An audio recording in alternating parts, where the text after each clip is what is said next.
Assalamualaikum warahmatullahi wabarakatuh. Selamat berjumpa kembali dalam video pembelajaran kimia kelas 12 semester genap.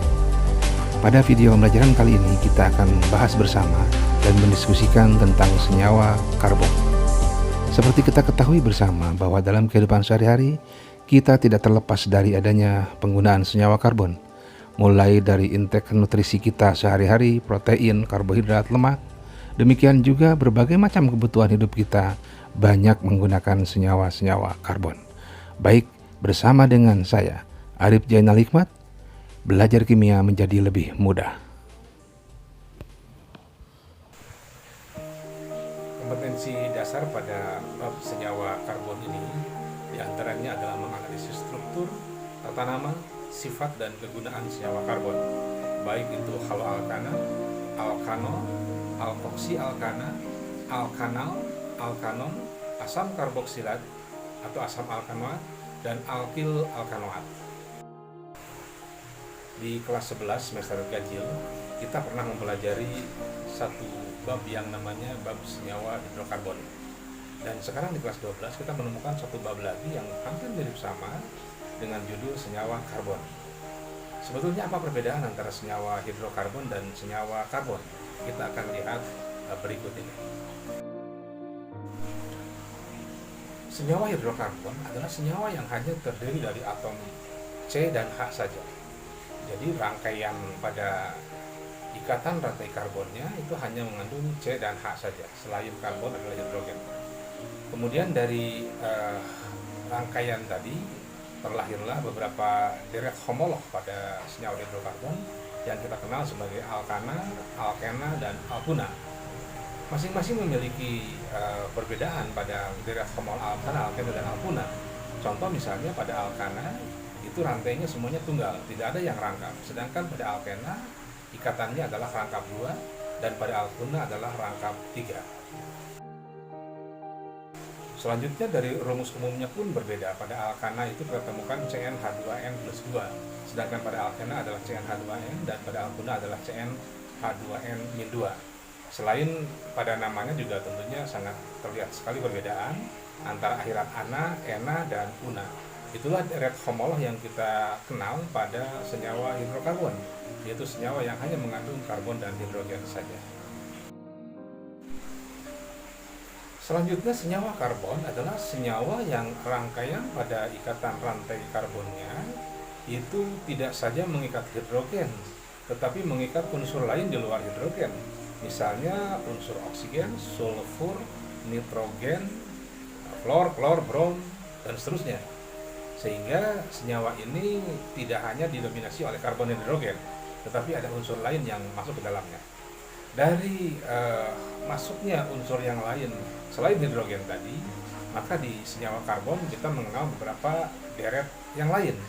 Yang lahir yaitu diantaranya adalah alkohol atau alkanol, kemudian eter atau alkoksi alkana, kemudian aldehid atau alkanal, kemudian keton atau alkanon, kemudian asam karboksilat atau asam alkanoat, dan yang terakhir adalah alkil alkanoat atau yang kita kenal sebagai ester.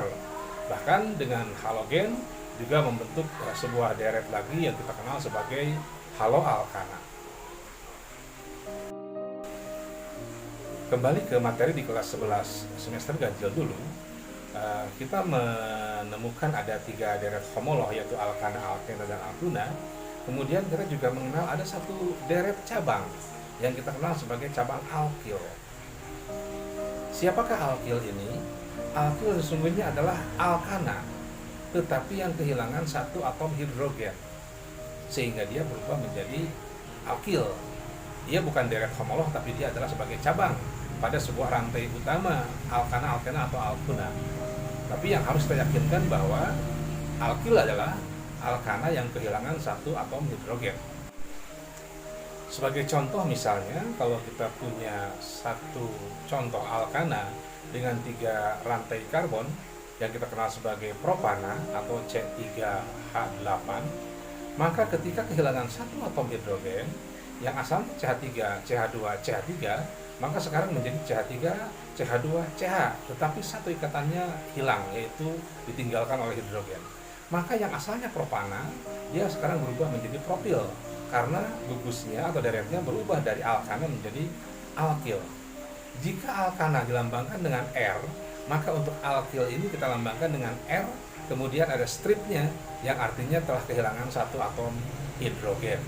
Artinya di rantai alkil ini masih ada tempat yang bisa diisi oleh yang lain karena kehilangan satu atom hidrogen tadi. Ketika tempat yang ditinggalkan oleh hidrogen tadi kemudian diisi oleh atom atau gugus atom yang lain, maka atom atau gugus atom yang lain itu kita kenal sebagai gugus fungsi. Jadi gugus fungsi itu adalah suatu gugus atom atau atom sendiri yang menentukan sifat suatu senyawa karbon. Dan itulah kenapa senyawa karbon melahirkan beberapa deret homolog yang lain yang seperti disebutkan tadi. Karena alkil yang kehilangan satu atom hidrogen tadi, kemudian hidrogen yang hilang tadi diisi oleh atom atau gugus atom yang lain, maka lahirlah beberapa deret homolog yang lain. Contoh misalnya, kalau yang masuk itu adalah OH, maka deret homolognya berubah menjadi alkanol atau alkohol. Kalau yang masuknya adalah ROR, maka dia menjadi ether. Kemudian kalau karbonil yang masuk, maka dia menjadi aldehid atau alkanal. Kemudian aldehid yang masuk itu hanya diganti lagi oleh R, maka dia akan menjadi keton. Kemudian jika karboksil yang masuk, maka dia menjadi asam karboksilat. Dan ketika hidrogen pada asam karboksilat itu dihilangkan kembali dan diganti dengan R, maka dia berubah menjadi ester. Demikian juga alkil. Ketika dia mengikat unsur halogen, baik fluor, klor, brom, iod, maka dia akan menjadi haloalkana.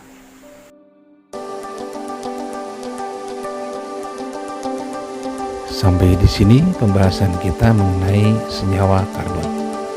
Sampai jumpa lagi pada video pembelajaran berikutnya. Terima kasih. Assalamualaikum warahmatullahi wabarakatuh.